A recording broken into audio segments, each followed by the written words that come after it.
Welcome to Crossing the Line. Whoa. Remember the energy levels? Oh, sorry, I've got to bring my energy levels right Relax. down. Because it was like, welcome to the cross line, and welcome to the guest. Hi. it was like,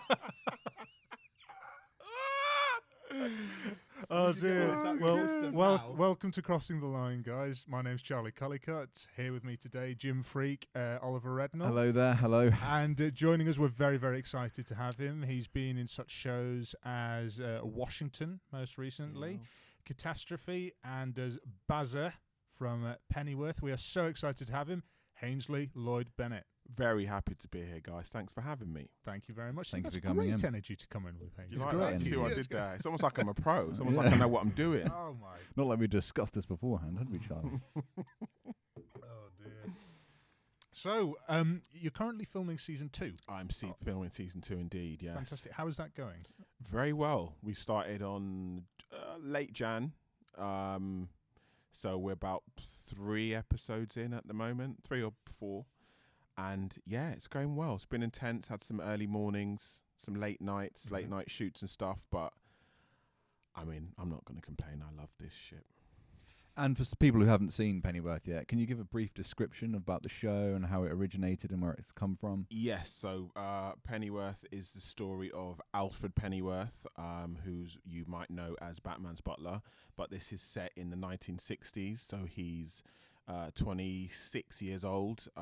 He's former SAS, so he's demobbed, and he's back out in everyday life trying to find out who he is and sort of mould his destiny. And he meets a whole sort of litany of different characters, Thomas Wayne, Martha Caine, and different fictional people from different periods of British history, because the whole thing's sort of a weird anachronism of different time periods mashed up into one show. So it's a very eclectic show, but it's great. It's a good show. Do you think the inspiration for this came from Michael Caine's backstory for The Dark Knight? Because he kind of said about the Special Forces background as well as Jeremy Irons did for the new. Did you think that kind of inspired No, it? it completely is. Bruno Heller, who's the creator of the show, said, if it wasn't for Michael Caine, we wouldn't be able to create this show. I'm sure you know the story, but Michael Caine said to... If you could speak into... Michael Caine said to Christopher Nolan, I will play a butler as long as I'm former SAS. And of course, if anything you want, Michael, make him a magician if you want. And then that was it. So that laid the seed for him being SAS. And then obviously in the Dark Knight movies, in the Batman trilogy, they had this sort of, every now and again, they'd have a little bit of backstory about him talking about his SAS days. And after Danny Cannon and Bruno Heller, who are the showrunners for Pennyworth, had finished doing Gotham, they were sort of coming up with ideas for different shows that they could do. They were looking at superheroes, but none of them really interested them specifically, because they only wanted to go for, I guess, well-known but sort of left of center characters. And then they thought, why not have Alfred Pennyworth? And then they started to think about Michael Caine films, things like the Ipcress File, Alfie, all these sort of cult classics, because he was the star of the 60s. And then all of those sort of references came together to create the show that we have today. That's great. Well, I mean, if this becomes a Michael Caine episode, I'm very, very excited. Yeah, me too.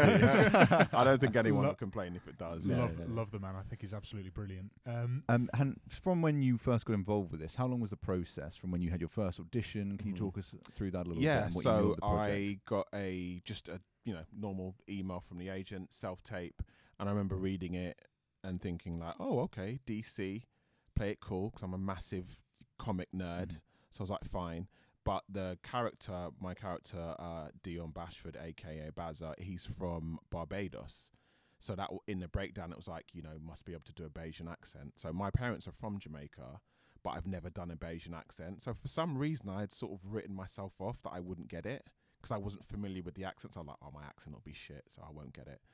But, I tried. I did, I put in an effort, and I put on the suit, because it says he's like this Bayesian playboy. So I put on the suit, and he's drinking like whiskey in the scene. So I got it wasn't real whiskey, but I got some liquid and Apple I drank juice. that apple juice. Yeah. It was actually apple juice. Oh, really? Good shout. Yeah. So how many takes did you do? You getting more drunk throughout the scene? At the end of it, you're just It's like going for another roll. So yeah, so I did the first self-tape and I did them. I was like, I'm quite happy with that actually. Sent it off, and I think about maybe a month and a half, 2 months later, got an email from my agent saying you're penciled for Pennyworth. Now, it's probably worth mentioning, I've never booked a job from a self-tape before. Thank God. I thought I was the only one. No, I'd never booked a job from a self-tape. So I just thought was like, I did it, and I was like, okay, fine, I'll send it off. Well, not to mention that a month and a half later, you probably completely evicted it from your mind. Yeah, and I think at that point I was doing quite a few self-tapes, so you don't get to dwell on them, right? If it was one in like 4 months, you'd be like, what's happening with that thing that I did? But because it was quite steady at that point, I sort of was like, I'm happy with it, and then you let it go and you move on to the next. So when I got that email from my agent saying you're penciled for it, first I was like, okay, what do you mean by pencil? What does that mean? I've been penciled for commercials before. Yeah, I've never heard it before. I know what that means, you little fucks. What does that mean for a TV show, though? Do you know what I mean? Be specific. Don't tease me, because this is serious. So I was like, okay. So I messaged him. I was like, what does that mean that I'm penciled for it? They was like, they like you, they like what you did, and they're deciding what to do next. I was like, okay. Still pretty vague, but I'll run with it. Which is any audition experience, haven't you? Exactly. It's like, okay, I'm just going to take what you said. They don't not like me, so we'll just run with that. And then about a week later, they were like, Danny Cannon and Bruno Heller want to meet you in central London for a recall. So I was like, oh, shit, okay. And at the time, I was in Italy doing a music video, and I hadn't finished the music video. My agent was like, it's on like Wednesday, and I think it was like Sunday. I was like, can they not move it? And then my agent rang me and he was like, are you serious? I was like, I haven't thought this through, have I? You're like, no, I was joking. It's fine. I haven't thought this.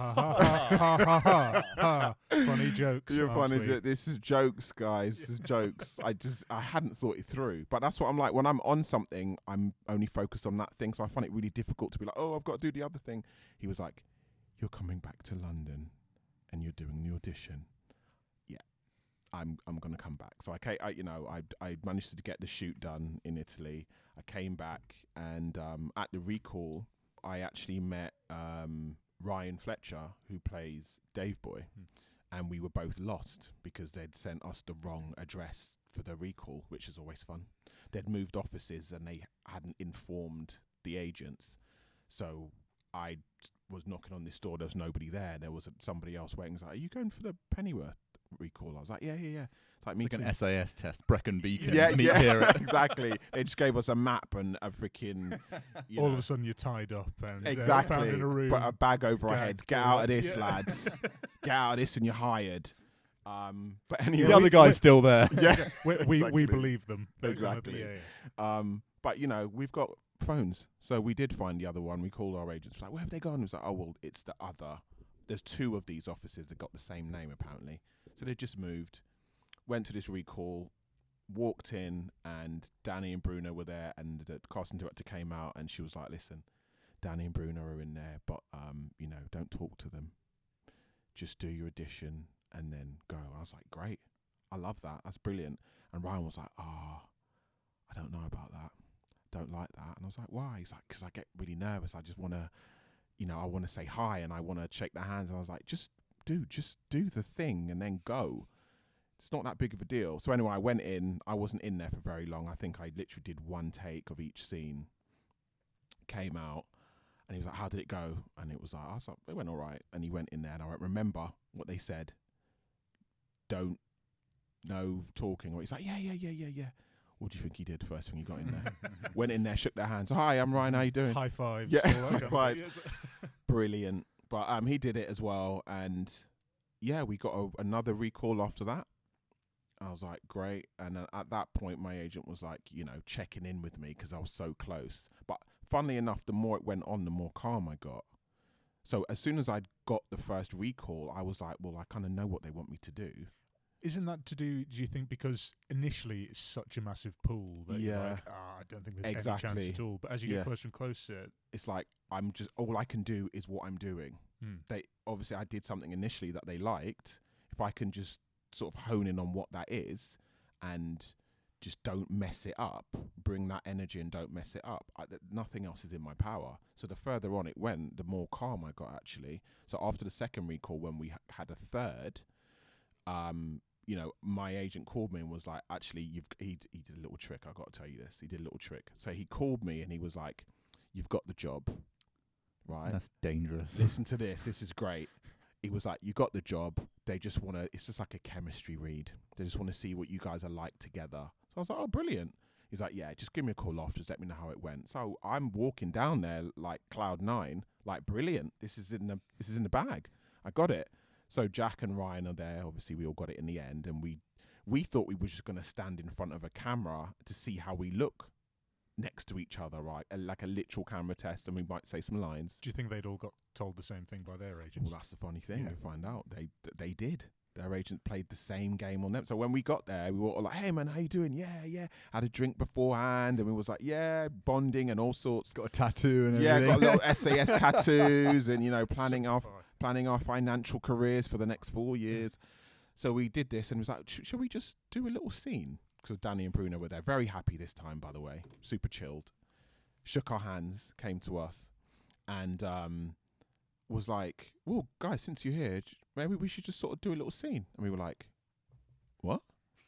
He was like, yeah, well, we've got some scripts here. Let's just read for a little scene. So he was like, oh, well, I can read. Fine. We'll do a little read.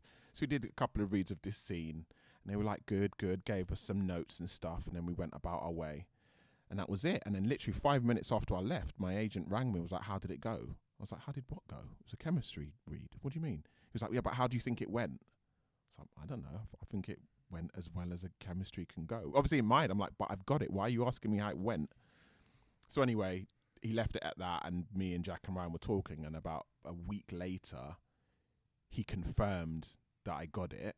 Obviously, I was elated, but then he told me, he was like, remember that recall I said that you had? It was a chemistry read. I went, yeah. Yeah, it wasn't. It was the third audition. I was like, man, wow. What would have happened if you hadn't have got it? Would he have told me? Sound of a gunshot. Yeah. Yeah. Just read the obituaries the next day. Just cut to black. There'd be a documentary about you now. Exactly. This interview would be very different. You wouldn't be interviewing me as the actor from Pennyworth. We'd have phones behind a glass. Exactly, yeah. But would he have told me that he'd have done that stunt? That's the question. That's true. We don't know. Would he have been like, oh, shit, that didn't work? Probably best not to tell him. Just move on to the next. I don't know what would have happened, but it did work because it was my newer agent, so I'd only been with him 3 months. Oh, okay. So he was just, I don't know, that was his strategy, I guess. Yeah, it worked. I can't complain. It worked. I got the job, so it worked. I can't complain. Do you know how many people were in the running for it at that point? At that point, I think it was after the second one, it was down to me and one other guy. Okay. And my agent said to me, listen, I need to know everything as to why you think you're right for this. Because secretly, he was pitching for me still. So he was in the casting director's ear saying, you need to choose my guy because blah, blah, blah. And then hopefully she feeds that back to, the showrunners. So he was like, I want you to write down everything as to why you think you're right to play this role. Anything you can think of. So I was listing everything from, this character's a playboy. I was like, I'm from the Caribbean as well. And I understand the culture to, he's a playboy. So I was like, I've done some modelling. So, yeah. You got Playboy open like picture. I could do the things. I can do all of the things where girls are concerned. Yeah, I could do that. So everything I could possibly think of. And did you find, like you said, you were a nerd before? Your comic book knowledge, did you find that helped at all? It didn't help it before I got it, but I think it did help me sort of ingratiate myself to Danny and Bruno because I love films. And they both love films, and I'm a huge Michael Caine fan as well, and I've seen a lot of his films from that era. So just in terms just in terms of getting to know them through that cinematic language, I could speak to them because I'm gonna put all of my cast on blast here. They don't know anything about comics at all. Nothing. So whenever you see them in an interview going, so guys, you're in this Batman prequel. Have you sort of delved into comics? And I'll sort of go, yeah, well, I like Marvel. Yeah, I've seen the films and I've skimmed it. Don't lie. You're lying. You haven't. I'm the only real person who's like read a Batman comic and is really, really serious about that sort of stuff. So you don't go, oh yeah, so what happened in that Dark Knight movie, Jack? Yeah. No, they have seen they've seen the films like freaking half the world has, you know what I mean? Christopher Nolan's trilogy. But in terms of, I guess, some of the events in the show that would mean something to me, like in terms of what that would mean for the lore of Batman and Martha and Thomas Caine, like, oh my God, that means that Thomas knew Alfred at this point, which might affect this. Do you see what I mean? Like a really geeky thing. They're just reading a script like, huh? Well, they're also like dotted throughout the series, which is brilliant. You should watch it.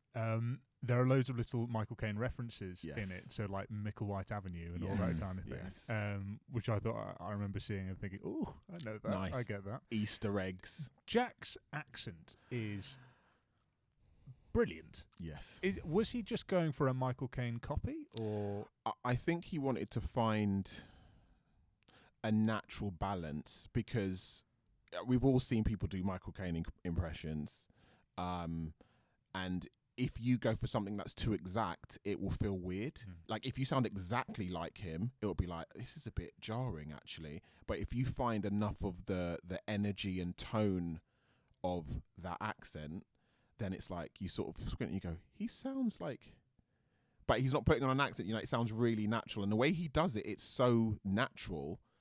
And it's appropriate for the time as well, because the London accent is changed and it's not what it was. Yeah, and it's to pay, homage to the man who basically gave us a license to be able to do this. It's based around that version of Alfred, so it's their little hat tip to say, thank you, Michael, we're going to have the lead actor do an approximation of your accent. But everybody that's heard it's like, it's pretty spot on, and it is brilliant, and he does it so naturally. It's not something he sort of, I don't know how much prep he did for it, but he's quite good at accents anyway. But it's a very subtle, nuanced accent, so he's done a great job.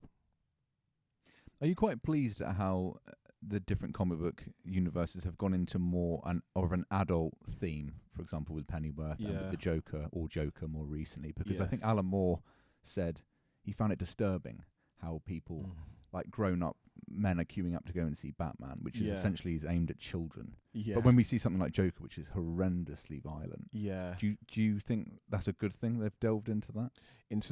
I think that's where DC excels, though. So I think that one of the, not to say that Marvel doesn't have adult themes, but it doesn't lend itself. It doesn't. It doesn't immediately lend itself. And when Marvel does go dark, you're very aware of it. Whereas that stuff is very commonplace in DC Comics.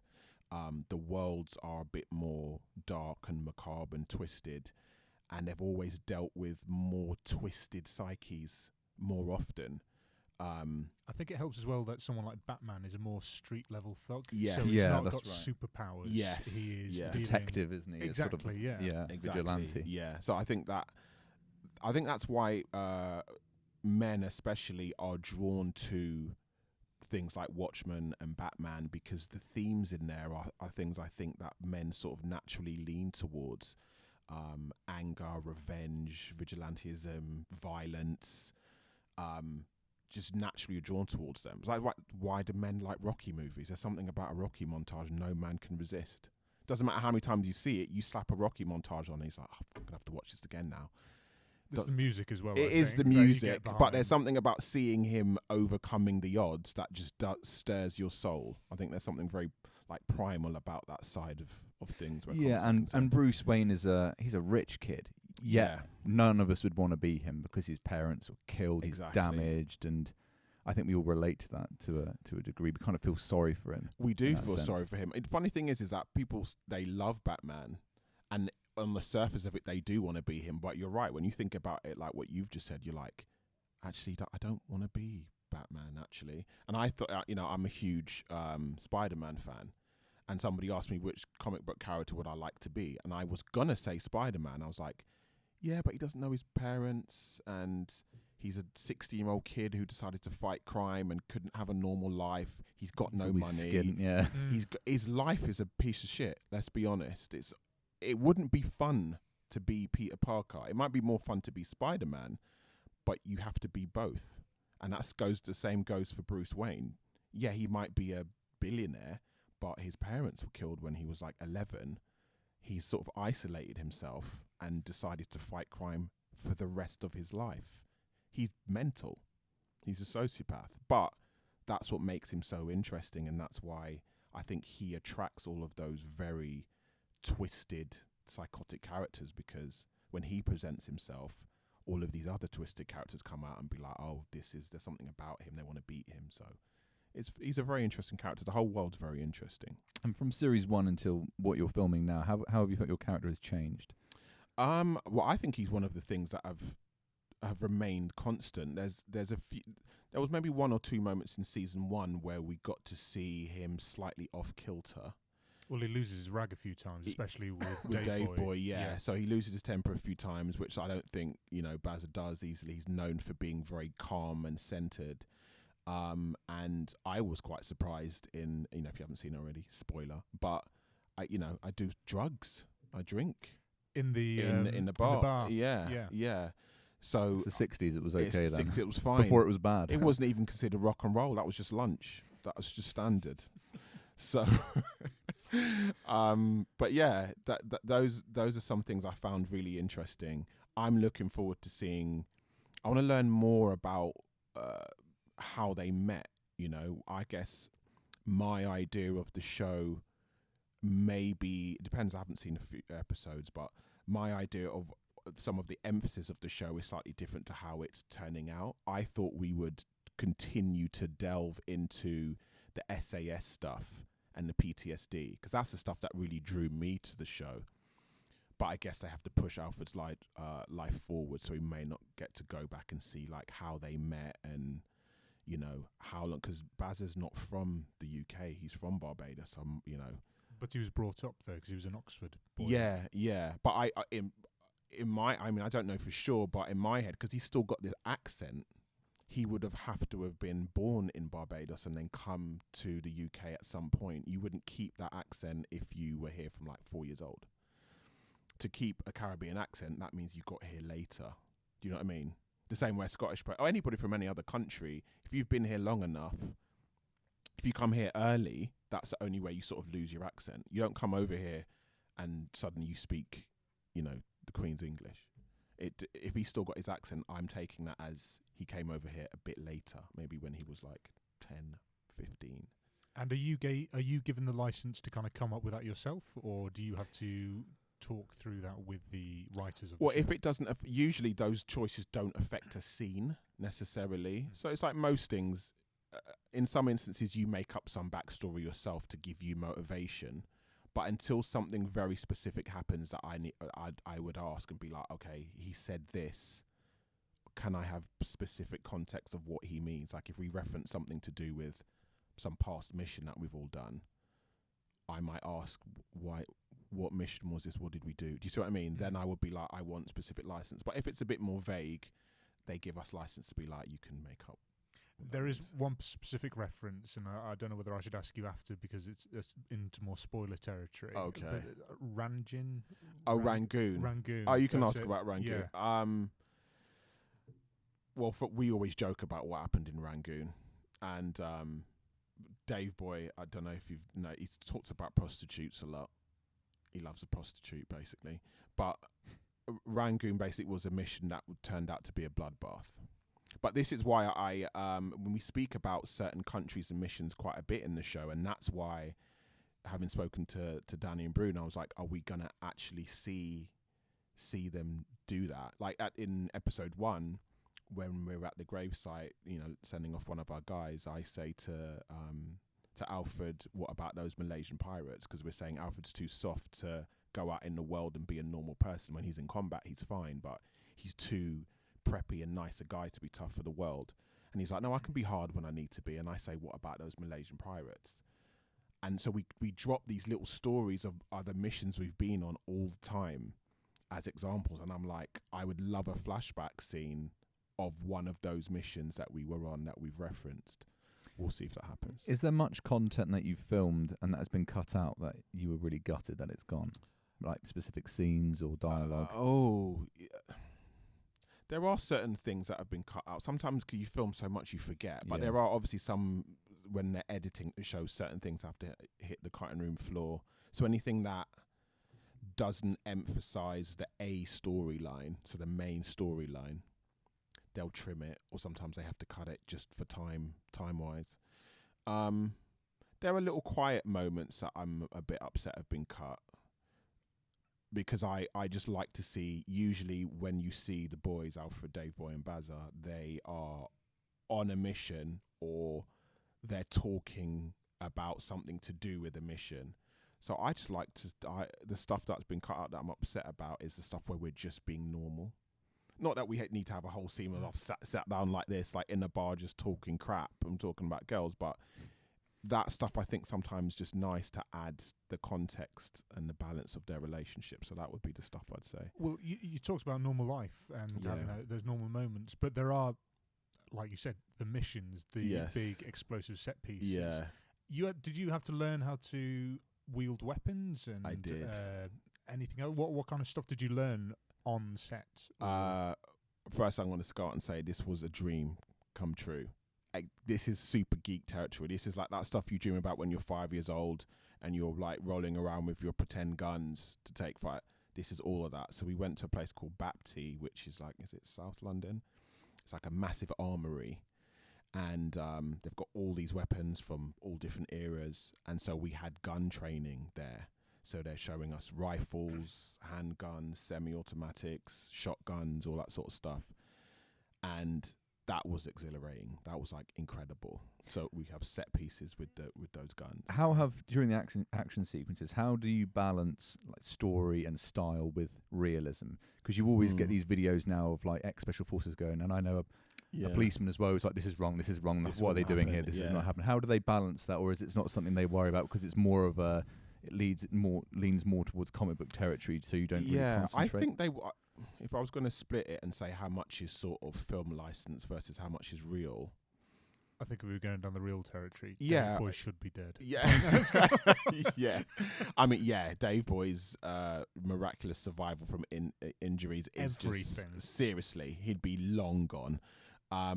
But in terms of, I guess, action, I guess it sort of harkens back to that era of action as well, because it's got some modern day, but it's not too realistic. I don't know. I'd probably say 60-40. Okay. Because it looks real. The blood's there, and of course. The hits are real, and I'd probably say 60-40, 60 real and like 40%. But that's good, because if you do too much realism, like I saw a guy doing one of these comparison, he's like, you'd be here for like 12 hours because everything would be boring. It'd be like doing this, that, and all the technical stuff, and it would just distract you from the story. So. We're still in a TV show. We've still got like 50 minutes, so we can't have a shootout last 20 minutes because in real life we've got to reload and we've got to take cover, and no one be stupid enough to run. You know what I mean? So you sort of take those little moments and be like, okay, how can we make this interesting but make it real enough that people believe that there are stakes there? And I think they found a happy balance of that. So Did you see Free Fire, the Ben Wheatley film? Free Fire. It's he made High Rise. Cillian Murphy and that's right. And it's like literally a 2-hour gun battle. Oh no, I know the one. Yeah. I haven't seen it, but I know the one you're talking about. That's kind of 60s vibe as well, isn't it? 60s, 70s. 70s, I think. It had that guy from Call Me by Your Name in it as well, didn't it? What's his face? Armie Hammer. Armie Hammer. Is that the same film? Yeah. He was cast as Batman, wasn't he? Yeah, in some time ago. George Miller's version. Yeah, he'd have been a decent Batman. He's got the look and build for it. Yeah. What do you think of Robert Pattinson? I love it.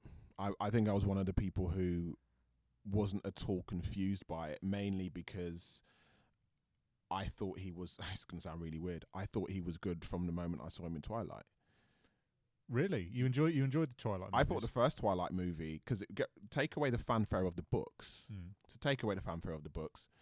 I I know someone who had read the books, and I remember hearing that this Twilight movie's coming out, and I was working with a girl who was like, "Oh my god, I've read all the books. The books are, for what they are, they're really good."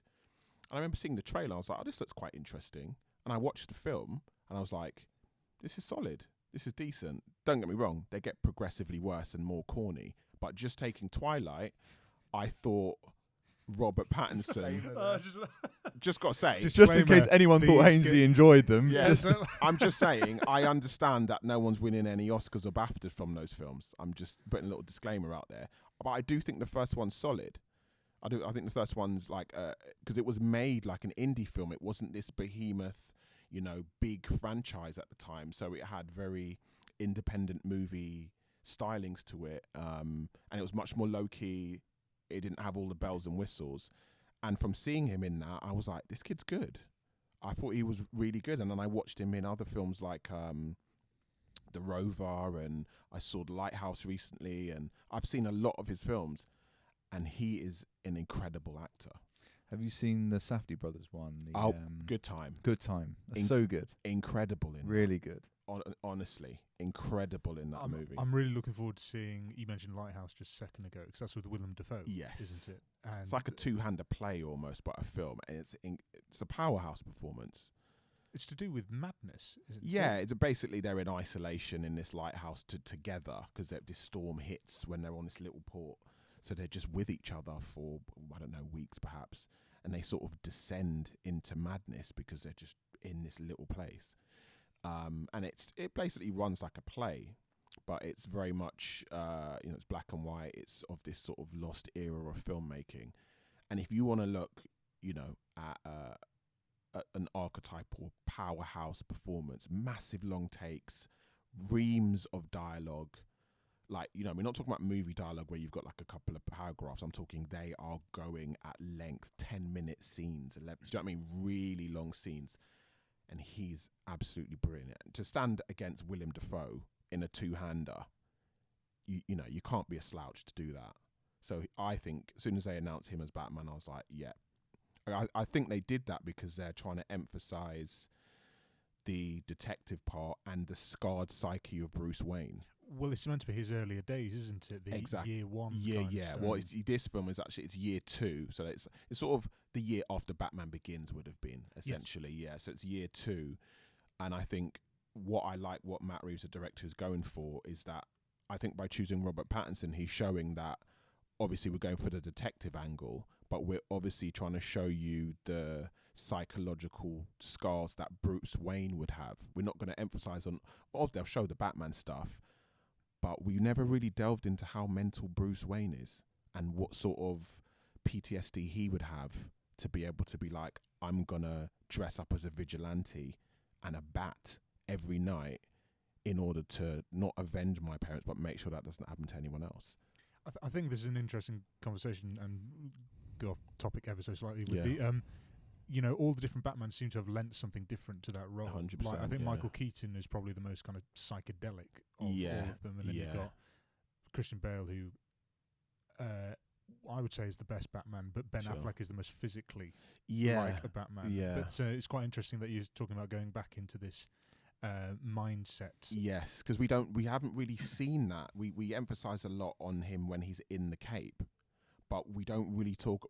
Well, we've never really delved into his genius level intellect. That's one of the things they've missed out from the comics. He's a genius, a legitimate genius, and a lot of the stuff that they've outsourced to Lucius Fox in the films, that didn't happen in the comics. He made that. He made the Batcar. He designed all of those things. I think for story purposes, they outsource that to another character just to make it a bit more streamlined. But and a bit more down to earth, like his military equipment. Exactly, kind of yeah. But to go back and be like, no, he's a genius. He's a sociopath too, but he's a genius. And he's also someone who's able to wield this dual identity incredibly. Did you ever read who's the bloke who made Requiem for a Dream? Who's the director of that? That's... You know who I mean. I know. He wrote a Batman, and it's out. I've read the whole script, and it's really, really dark. Wow. It was based very largely on year 1, but it was something. Yeah, what's his name? Darren Aronofsky. Yeah. He had a Batman script, and it's out on the internet. You can read it, and it was really adult stuff. He was working in as a mechanic, like his parents were still rich and stuff, but he'd kind of squared himself away, and it was really based closely on Frank Miller's material. This is real geek territory now. Oh, yeah. Some of the early comics are really brilliant. I think that if they were to just turn those into films, well, that's not early, I would say, considering it was 1939. Batman came around. Is it that early? Yeah. Batman's 70 old. Years old.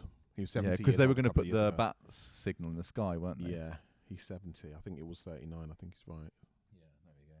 And why is it called DC Comics? Detective Comics. Detective Yeah. Comics. Yeah. So weird, isn't it? Strange.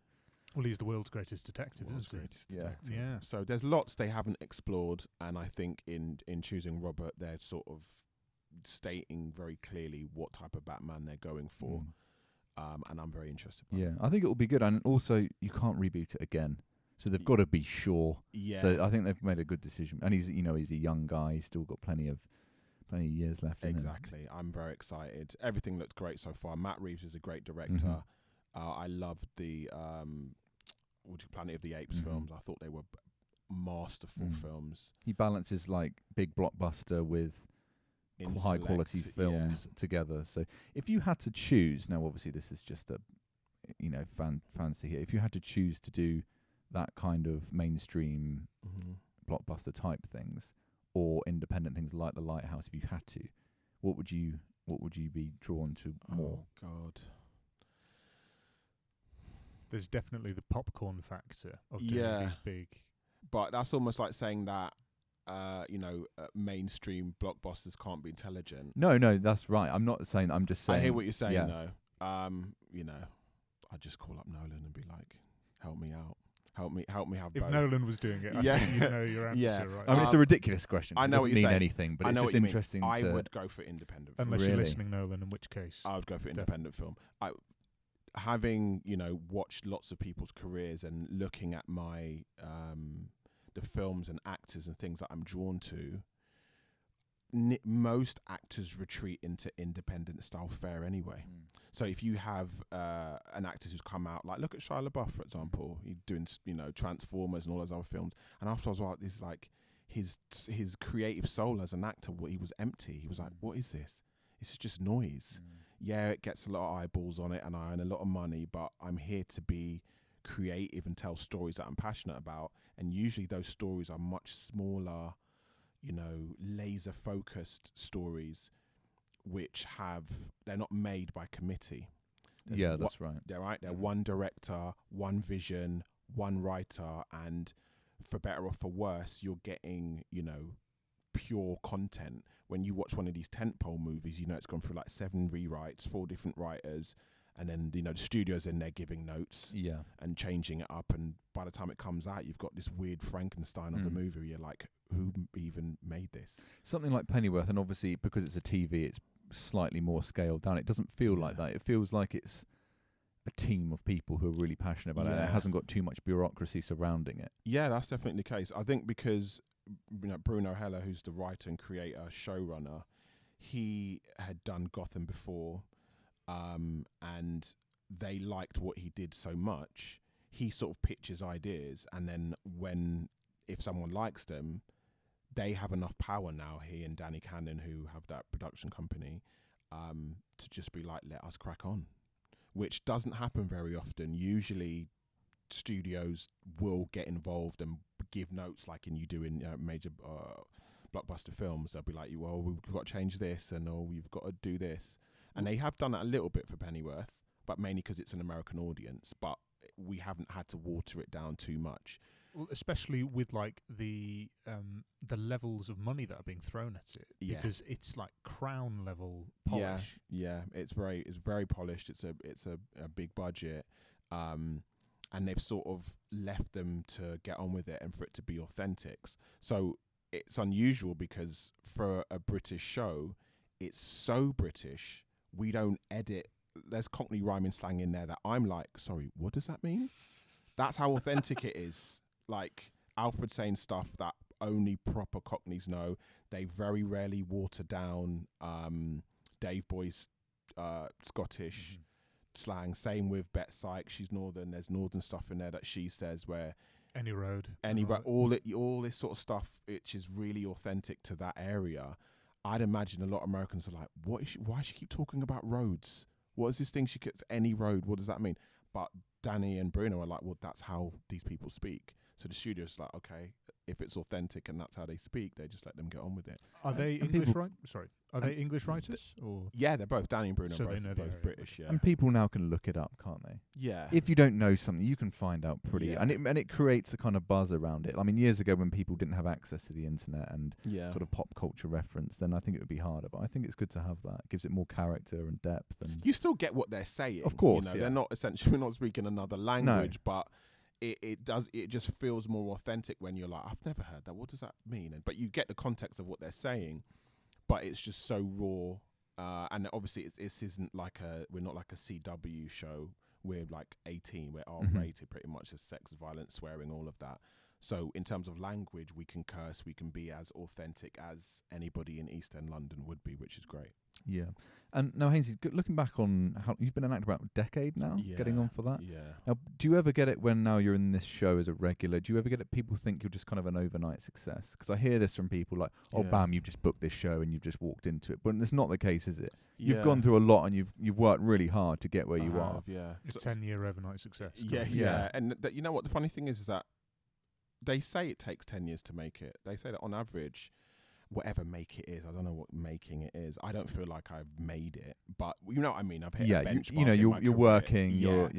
They say it takes 10 years. Have I had people say I'm an overnight success? Not really, because most of the people who know me have seen, and I've been posting as an actor for quite a while as well. So anybody who's followed me on social media, all 200 of you, it's not many of them, but you're quite big on Twitter. Well, yeah, but not massive. I've got like 900. It's not a lot of followers, but anybody who's followed me on any social media, Facebook, whatever, they'll see incrementally the things that I've been doing, from even the fact that I was at Identity. I was talking about that, and jobs booking I booked on like EastEnders and all these other little things. So they've seen slowly but surely the little things that I've done. So nobody's really under any illusion that I just out of nowhere I just got this show.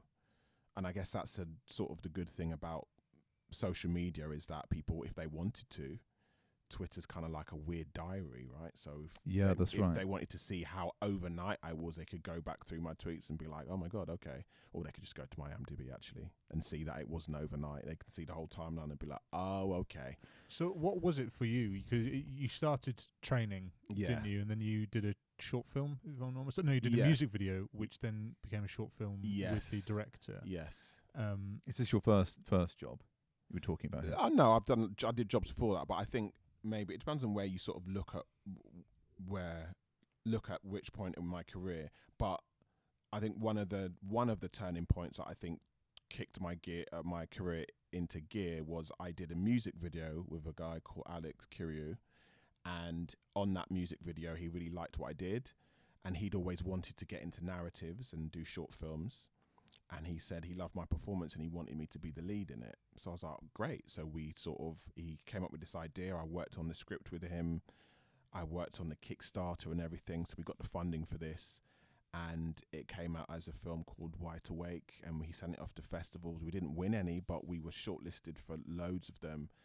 And the footage and the sort of exposure I got from that, I think helped me take my career to another level in terms of presenting what I can do on screen to agents, because I only had small roles in EastEnders where I was on screen for like a minute or a minute and a half, nothing to really show what I could do as an actor. And in this Wide Awake, I'm on screen for 11 minutes. It's like one scene. That's a lot. Yeah. It's a lot. And there's a whole gamut of emotions there. It's basically in a psychiatrist's office. So you see a whole emotional journey from just a regular conversation to the emotions are more heightened to this big sort of crescendo. And, I think that short film was my For Your Consideration, piece. Yeah, absolutely. Like perfect showreel material. Yeah, perfect showreel material. And when I put that in my showreel, from there, people started to just take a bit more notice. And then I booked a theatre job. I did Othello. That got reviewed. That got solid reviews. So I had an official review in the Stage. And again, that's something else I could show agents to be like, look, I've played Othello. been in this short film that has been shortlisted for all these things. So I just started to get little accreditations that people were like, okay, somebody else has given him the stamp. And I think those are the things that led me to be able to get a bigger agent and then get the kind of opportunities like Pennyworth. And this sounds, do you feel if you were to, do you think it's attitude that attracts that? Or do you think, because a lot of people go, oh, he was just lucky to get that. And I'm like, no, he's grafted. Not really. Like, yeah, you could probably draw on some individuals and say they were lucky or their mum and dad were so-and-so. But generally, do you feel it's attitude and perseverance? And because a decade is a long time. Yeah. Especially at the age you are. You know, it's probably more than a third of your life. Yeah. And how old were you when you first started acting? Oh, my God. Teens. Yeah. Late teens, early 20s, yeah. So do you feel it's just positive attitude? And what do you think, what ingredient do you feel that you yourself have paved this way for yourself? I think... And people say self-belief, but that's a very that's broad, a very broad thing. But yeah, what do you feel like, honestly? Because there's a lot of, in this industry, there is a lot of feeling sorry for yourself. Yeah. And I'm not saying that as a bad thing, because I understand it is difficult, but at the same time I feel no one made you do this. Yeah. And no one owes you anything. No one held a gun to your head and said you need to be an actor. Because if you don't like it, you can do something else. Yeah, but everyone has that sort of X factor mentality. It's like, I can't do anything else. You can do something else. You can. There's lots of other things you can do, Yeah. actually. There's lots of jobs going on out there. What would I say is, I think first and foremost, I love it. Not just being an actor, I love film, I love TV, I love the craft, I love figuring out what works, what doesn't, and maybe Charlie will attest to this as well. I'm just an insanely passionate but curious. I think I'm a very curious actor. So for me, my passion for it stemmed from obsessiveness and curiosity. I'm glad you say this. I'm really glad you say this, because I've thought this for a long time. Yeah. And there's a lot of actors I know, and I've always pushed this, and people think I'm a bit of a wanker for saying it, but I do really believe it. When I see actors, I'm like, you're absolutely great. When I sit down and talk to you, you don't know anything. Yeah. And I'm not shitting on these people here. It's just a fact. And I say, get any actor, pull anyone up on a YouTube, IMDb now, one of the sort of more successful, not more successful, but one of the ones most of the public would know about. And they'll be able to talk to you about anything. And they love, like we had Genevieve on here the other day on the show, another actress, and she just mention something and bam, she'd reel off a load of information on it. And I think there is something that manifests itself in one's character that, you can be a good actor, but it needs to be more than that. And that shines through, I think. It needs to be that passion. It's hard to say, and it sounds a little... It's not, I get it. And you know what it is? I think... and I get that. Talking to you, I'm like... Yeah, the gatekeepers know this as well. Yeah. So when you're in front of somebody powerful, casting director, producer, director, whatever, somebody who just wants it and is just an actor, they're going to have a different type of nervous energy than somebody who not just understands the business and acting, but just understands film and TV and scripts, and not only has read the script, but it's like, I know that you've pulled references for this script from this, and this. So they're going to be able to read a script differently than somebody who's like doesn't even really watch film and doesn't understand writing. One of the things that I was always told when it comes to scripts is to look at the writer's or director's work so you can understand their tone. I mean, anybody can learn lines, but really I'm trying to get into the head of the person who wrote it and create something for the world that they're building. And if you've got a huge catalogue of film and TV knowledge, I can just pick up something and be like, I think you're referencing this, and this in this piece. And you haven't done it for that reason. No, you've done it because you wanted to, and now it's coming out through a natural process. Exactly. And I say this a lot, and people are like, yeah, but you don't need to know because acting is good acting. And I'm like, and I always enforce my point is it's not just that. Yeah. Because why don't you know this? Like, why are you here? Just to stand up and say some why lines? wouldn't you want to know? And why haven't you been drawn to this? Yeah. And I often wonder, and sometimes I single myself out by saying this, but it's what I truly believe. And sitting here with you, and it was and I expected it as well. Like, I mentioned something, you're like, yeah, and you then talk about it. Yeah. I think it needs that. So if people are looking to become actors and to build their career, I think this is something they don't need to do as homework, but they need to do because they want to do it. Yeah, they have to. They need to to love sort of it. own it, and It's and, kind and of to use a weird allegory, but it's a bit like on the newer versions of X Factor. This is a really bad example, but you'll get my gist when I say it. All of the people who audition always sing the same songs from the last 2 years because they've got no music knowledge. So as soon as they walk up in front of the judges, they're like, "What are you singing?" "I'm singing Baby, Baby by Justin Bieber." I'm like, "Oh, fucking hell, okay." You don't know anything about music, but the second you hear somebody come up who's singing like an old Motown song, you're like, okay, this is different. This is different. This person doesn't just follow the crowd or the norm. They've got some sort of music history. To pick out a really obscure song, that's already interesting. The difference between those sets of people who are like, I just love it because that's what you're supposed to do and I just want to be that thing, versus, no, I am a student of this thing. I love this thing and I would be doing it and listening to it and singing even if you lot didn't hire me today. And that's how I feel as an actor. I think that extends to not just, working with the director, but also like going up for castings. You look at casting directors, you look at their body of work, and you can immediately go, right, this person has done this. That means it's this general style of thing. And even then, you don't have to explain, I know what you do, so I've done it in this style. But even how to go into the room, how to start speaking to them. And it's kind of just, you've kind of arrived here. Do you know what? You've arrived because you love it. You haven't decided to become an actor and then gone, right, let's sit down and look at what films are. It's kind of been a natural thing from probably a very young age.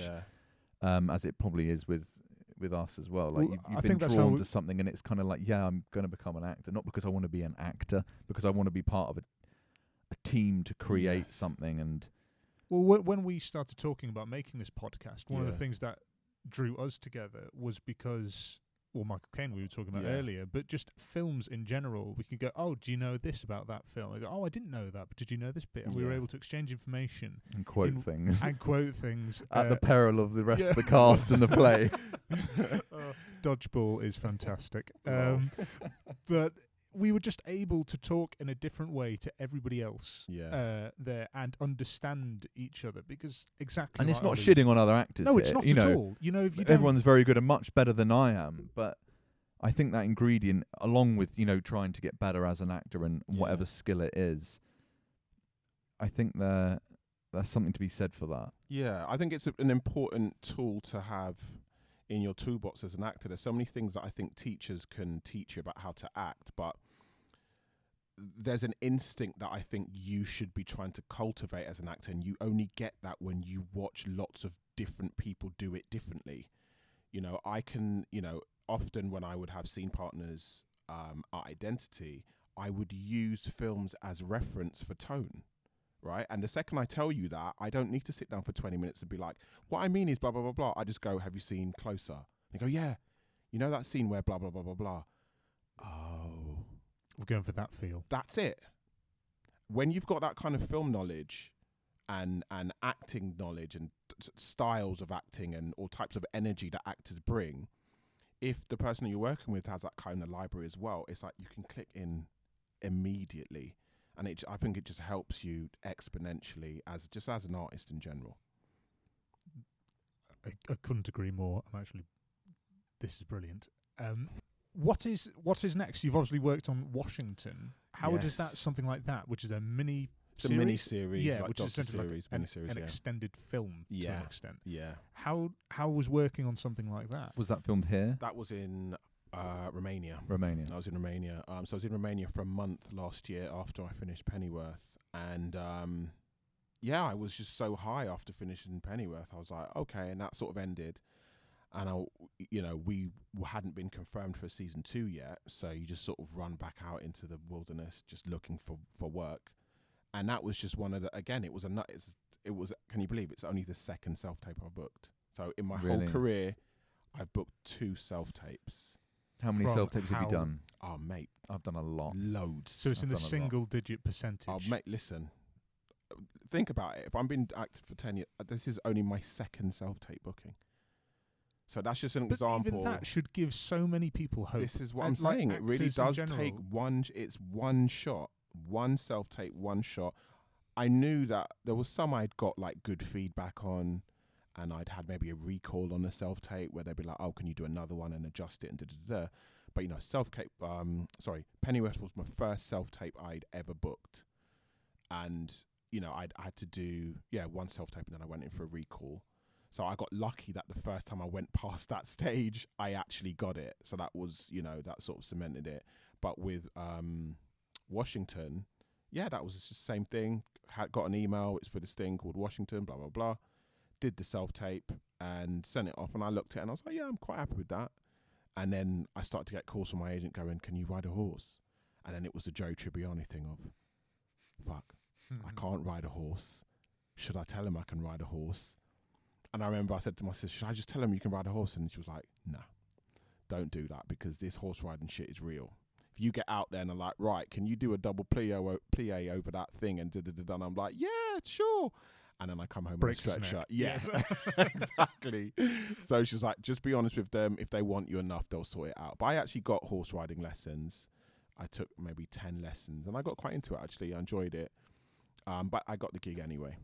And I was out there for a month and it was just an incredible experience. It was like a sort of theatre camp abroad, but you're doing this massive production, boiling heat, like intense heat, and we're dressed in this 18th century clothing. I got 3 layers on.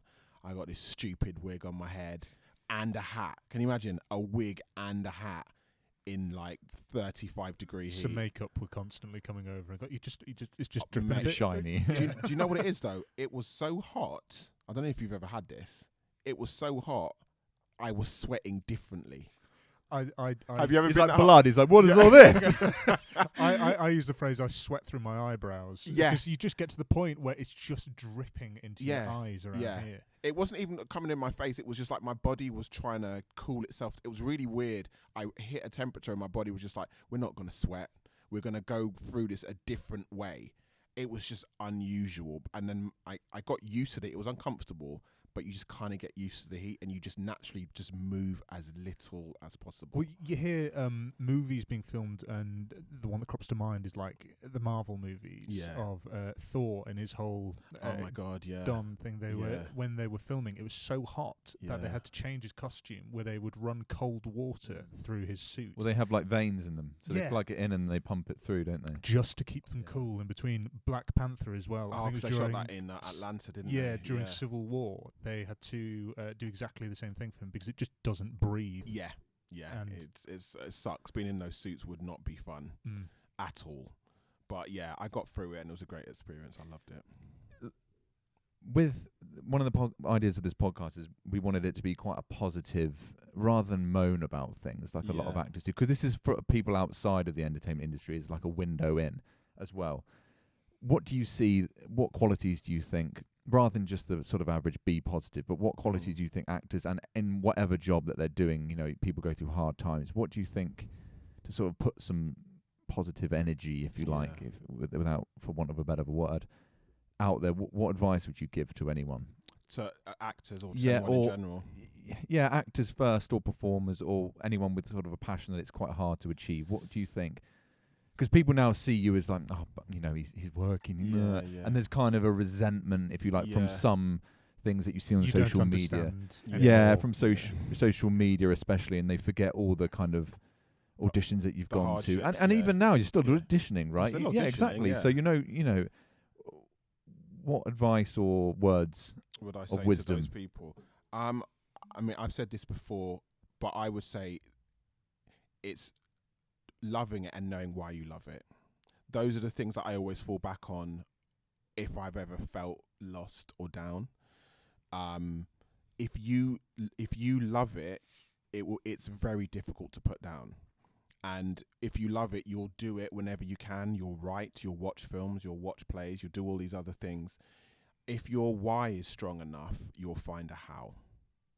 That's what I tell people. If your why is strong enough, if you truly love it, and you're a student of it and you want to be the best at it than you can, then, you know, getting knocked back isn't so difficult, because it's like, well, I'll just find another way. I love it that much.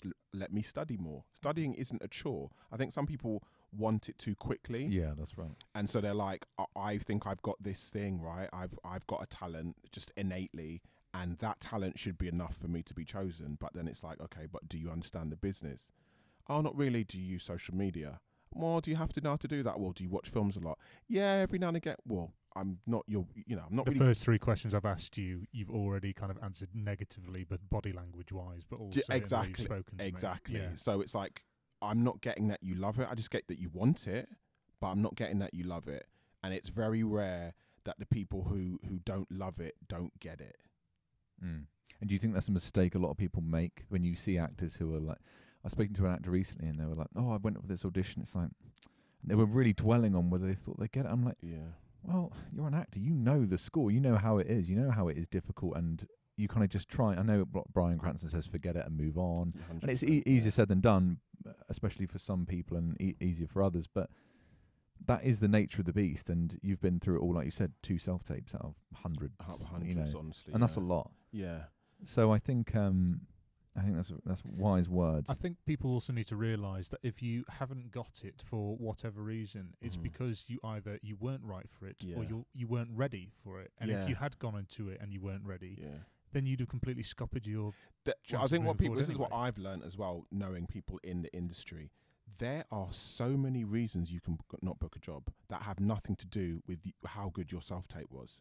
I've been told by casting directors that people haven't got the job not because they weren't good, but because the lead actor who's been cast wouldn't look good next to that person. Or the person playing your sister had You are brown hair part or of a massive kaleidoscope puzzle, right? And if you don't fit, that doesn't mean that you aren't good. It just means you're not right for that thing. And some pieces of the puzzle are more important to casting than others, right? So the lead role, so let's take the Batman, for example. Robert Pattinson is the central piece of that. So when they're casting Catwoman, there was probably 7 great Catwomen, but did they look good next to Robert, though? Yeah, that's right. Did they have good chemistry with Robert? But if you're looking at it from this very small angle of, but I did really well, why didn't I get it? I really smashed that self-tape. I thought I did really well. Yeah, but you might not look good next to Robert Pattinson. You're purposely putting on blinkers, ignoring all the other pieces of information. And that's why, what you said about the Bryan Cranston thing, that's why you have to let it go. That stuff's not your problem. You just got to learn to do the part that you can control as best as you can. Get good at self-tapes, practice, make sure your lighting setup is good. Make sure you dress as the character. Get your quality of your self-tape as high as possible so that the factors you can control, you limit the chances of them being lost within that. And then the rest, you got to just let it go. There's a story of, is it Rooney Mara who did... Is this a true story, Charlie? No, it is a true story. We've had a lot of stories on our thing. Who's the one who did Girl with the Dragon Tattoo with Daniel Craig? That's Rooney Mara. Mara. Yeah. She got pushed away by the director initially, who said, no, you don't quite fit the bill, you're too nice and all that. And she went away and she got a load of temporary tattoos and piercings. Came back, did the audition, and the director was like, whoa, completely different. As she had put in the effort outside. Came in, completely changed his opinion. She understood that there were factors over just her ability that affected her getting that job. She could have just been like, but I was really good and da-da-da. She took the criticism, was like, it was my look. That's the factor that wasn't working. She went and sorted it out. She got the job. Where do you feel your attitude has been instilled? Do you think it's just an innate thing, or do you think it's or a mixture? It's a difficult question that you won't answer. But what do you feel? I do think it's a mixture. I think it's a mixture of nature and nurture. I think naturally I'm quite a logical person. Yeah. So business comes a lot easier to you. Yeah. Because I think being in a creative industry, I think sometimes it doesn't always marry up well with the creative side. So people can be like, I'm really, really good at it. It's like, but your business is bad. Yeah. I try not to I leave the emotions to the acting. So I try to be quite pragmatic about how good or bad I am, if that makes sense. And I don't take those things too personally. So I just try and move through my career at a pace that feels right. I obviously think I've always thought highly of myself as an actor. Like I've always pushed through every space I'm in. Like I want to be the best. And if I'm not, I'm gonna be. Yeah. So I naturally have a very competitive spirit. But I don't let that bleed into my relationships. Like I'd never put any other actors down, and in fact, I want other actors to be good so that I can test myself against them. And it is a goal that you're trying to reach. You're not trying to push anyone down. Definitely not. I want to be in. We've all been to Identity. I want it to be in the top class. I want it to be like, is John here? Is John Boyega here? Love to do a scene with him. Yeah, but he's a star. No, don't care. I want to see how good I am against the best people. Because the best people cause you to raise your own performance. Exactly. And I see a lot of this. I mean, we obviously still go to. Do you still go to class? No. I suppose you haven't had time, have you? No, I'm tired. I definitely still do classes. I just haven't had the time. But when you give feedback, honest feedback, people are really damaged by what you say. Even if and it's like we're just saying that scene of your life, that 1 minute wasn't that good. Yeah, we're not saying you're a bad mother, like you've done something terrible to someone. It's like just acting. Like just don't worry about it. Yeah. Like you can be okay next time. Like we've all done it. We've all done bad scenes or bad pieces of acting, and that's okay. But I think people dwell on it way too much. But also you've got to realise that is there designed to get rid of that bad stuff, and you pointing that out is you going, look, this didn't work here, but it's cool. We're in a class. We're here to fail, that kind of thing. Exactly. So when you go and do it properly, you don't make that same mistake. But that's what I'm talking about, bringing emotions into it. Does what I mean? That's right. When I'm going to class, I'm trying to be as open and receptive to that whole creative, nurturing journey as possible. There's been plenty of time, Charlie knows, where I've been in a class with her and we're listening to teach and I've gone, Charlie, this is fucking bollocks. Yeah. Because that's just a lot. Yeah, plenty of. Yeah, and I'm talking about the teachers. I don't believe in the style that I'll do it. I've never said to them, that. I never said to the teacher, this is rubbish. This doesn't work. But there's just been certain theories and theorems of style of acting that I've just been like, I don't believe in the this. Cultish sort of thing that surrounds it. Doesn't work. This style doesn't work for me. I'll go through the motions. I'll be polite. I kind of know what my skill set and tools are. I'm open to learning.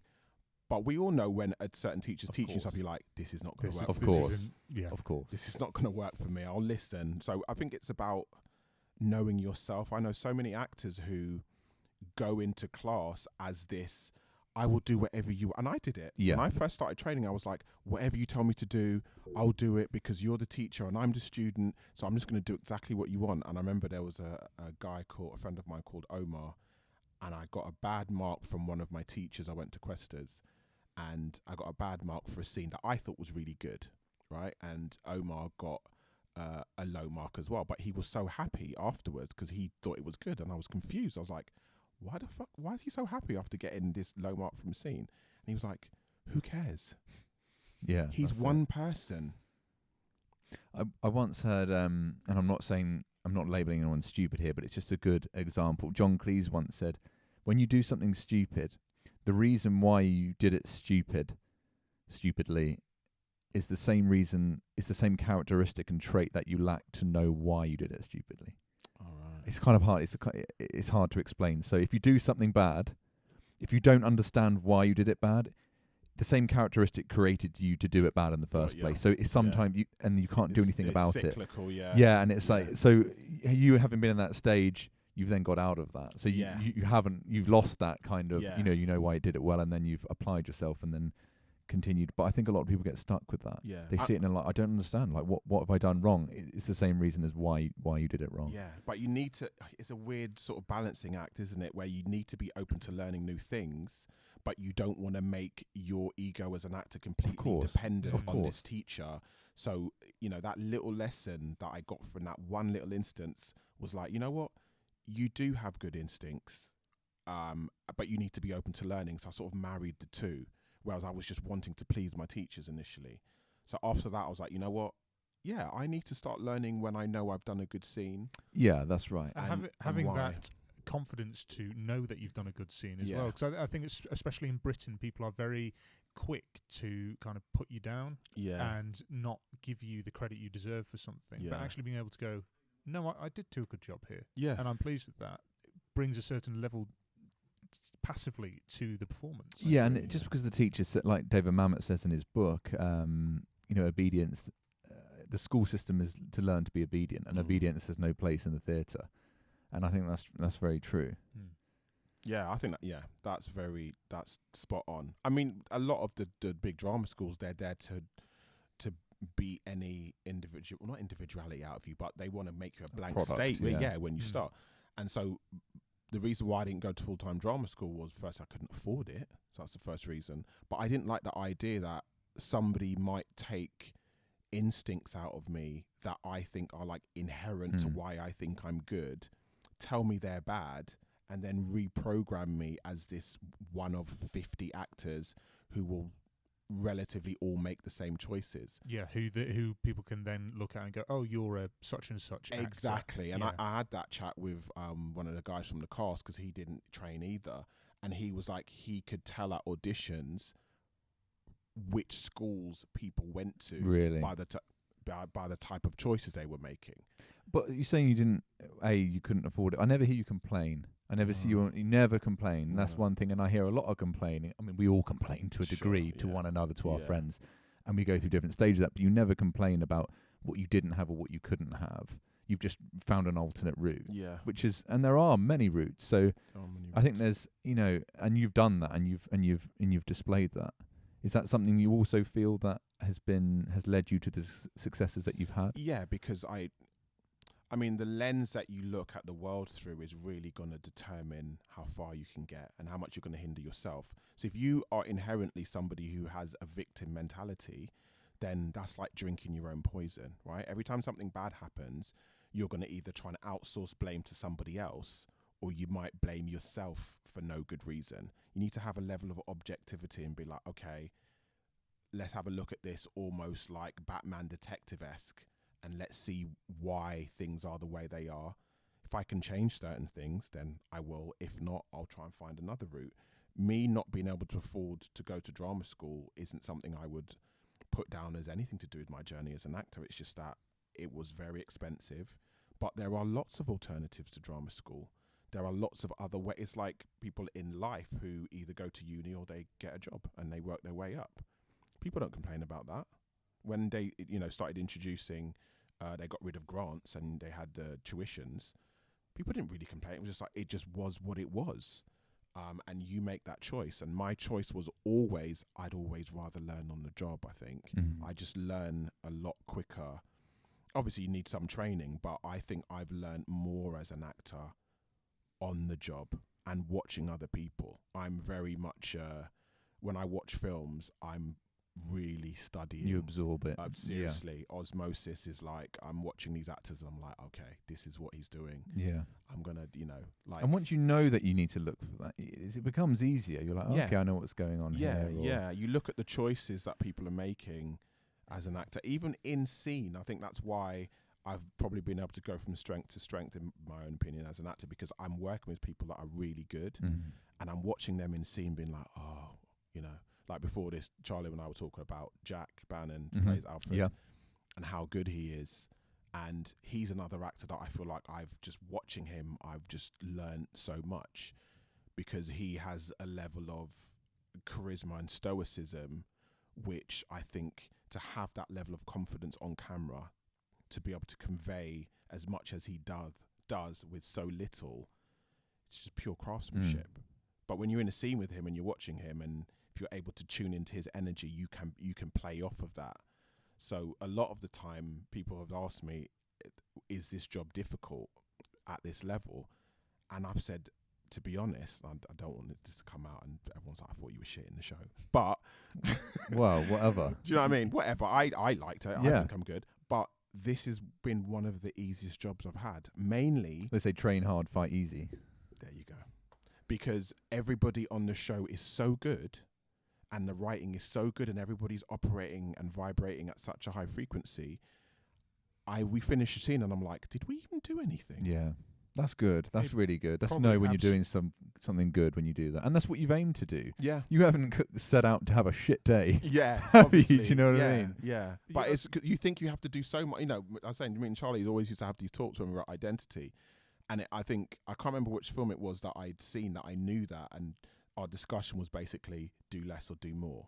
And Charlie was like, no, I think I should be bigger. I should do more. And I was like, no, Charlie, you do less.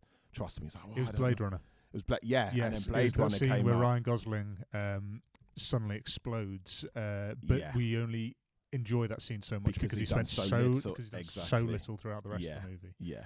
I remember that conversation. It was a good one. Yeah. Which did change how I've then right, and then stuff. you completely changed the decisions you decided to make as an actor, because it was like two theories clashing throughout our time, our identity. And, you know, he listened to me, but he was like, oh, I don't know, and da-da-da. And then obviously he watched that film and was like, A lot of the things that you hear again and again and again, but there's got to be a point of your own self-realization. You can hear it, but it doesn't quite connect, it doesn't click, and then you do it and you're like, okay, yeah, I understand now. I get it now. I see why that thing works.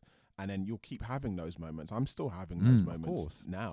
As anyone should be. Yeah. And when you rewatch films and things from, maybe I rewatched Enter the Dragon the other night. I hadn't seen it for about 4 or 5 years, and I thought, and having learnt so much in that time, I'm like, I watched it differently. Yeah. You're like, oh wow, I know what's going on here, or this angle's great, what they've done here for the time that it was made, and all the rest of it. So you kind of revisit projects or like films and TV again, and it's almost like watching it for the first time because of the perspective of which you're watching looking it through. At it through a new lens, like a new. And when you watch your work back in years to come, you'll be like, oh, okay, like this. I remember that version of me. Yeah, I remember where I was at that point and what I was doing there, and it's great because you can sort of chronicle your learning curve essentially. So I've absolutely loved it. Are there any films that you feel are instrumental to your teaching, as it were? Oh, films that I've watched that are instrumental to my teaching. Yeah. So performances, we've been talking about special to you that you hold always. Like I always, This Boy's Life was the first film it's Leonardo DiCaprio. Yeah, he's young in that, isn't he? Very young in that. So he's the reason I started acting. So that was the first film I remember watching and mimicking. And I mimicked really like heavy scenes. And that's when I was like, I obviously have some sort of weird connection with performing in that way. So that's definitely one of them. And then there's been certain actors that I've just always been drawn to their type of performance. Ryan Gosling's definitely one of them. Lars and the Real Girl is one of like my favorite films, and I think he's absolutely incredible in that. And that's a film that really resonated with me. The Assassination of Jesse James with Casey Affleck and Brad Pitt. Again, just another masterclass and exercise in filmmaking and minimal acting. But I think, apart from watching films and helping me with breakthroughs, I think Wide Awake was the point as an actor that I was like, holy shit. It's the first time I watched myself back, and in performance I didn't feel like it was that. Is you like train hard and whatever. But when I was doing it, it didn't feel like I did anything. No. And then when I'd finished the scene, everybody on set was crying, Really? And I was like, guys, what the fuck happened? And they were like, dude, that was amazing. I was like, really? I was like, it felt okay. I was just so in it, I didn't even realize what I was doing. It's that wave. I think every actor has it in spurts and moments where you don't actually feel like, you don't feel like you're doing anything. Yeah. But every choice you feel you can make at that moment is absolutely the correct choice. Exactly. Yeah. And I remember watching Othello at the National, and there are times where you see them and you're just like, this is transcending acting. Yeah. In as wanky a way as you want to put that, but it is like, this is not acting anymore. This is something else. Yeah. You're being. You're doing. This is on another level. Yeah. And I think when you experience that, you chase it to a degree.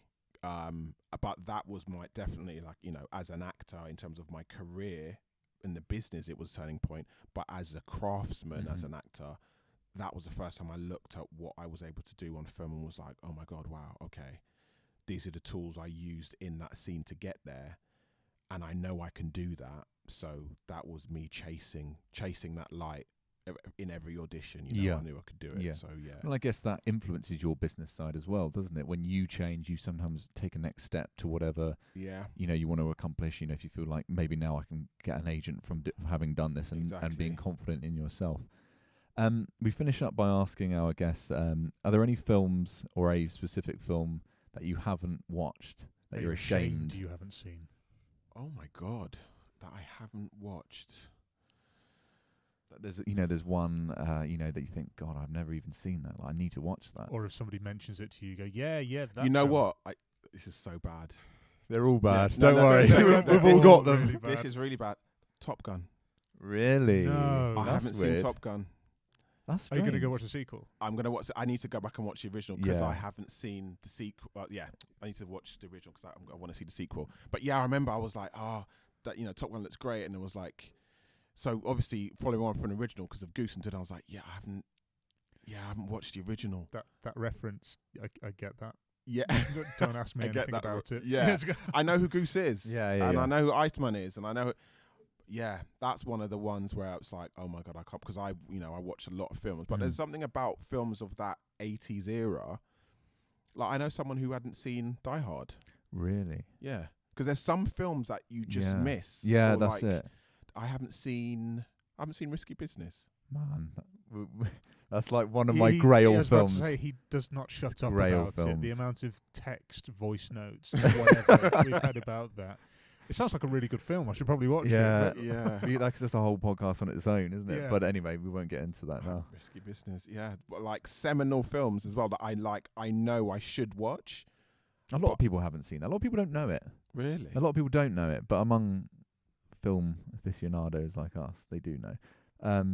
I don't know what mine is. I've got a few. Like, I hadn't watched Point Break until recently, Whoa. so I watched that recently. I love Point Break. Great film. I haven't seen The Godfather 2 or 3. Okay, but you've seen the first one. I've seen the first one. Okay, I like the that's first not one the too bad. best. The first one's the best, I think. See, this is a really fascinating one because you have so many people who go, no, the second one's the best. No, the third one's the best. No, the third one's the worst. The third and all one that is kind of- definitely not the best. But I just have to back out the conversation very quickly because I can't even pretend like I know what's happened in them. Yeah. It's like, no, I've heard it's really good. Robert De Niro's in it. Yeah, don't ask me anything more than that. That's it, That yeah. I'm done. Kind of Yeah. thing. Exactly. But I think that's everything. Hainsley, it's been great. That's I've had a blast. genuinely It's great. Brilliant Thank you very conversation. much indeed. Thanks for coming. Thank you for having me, guys. Cheers. Thank you.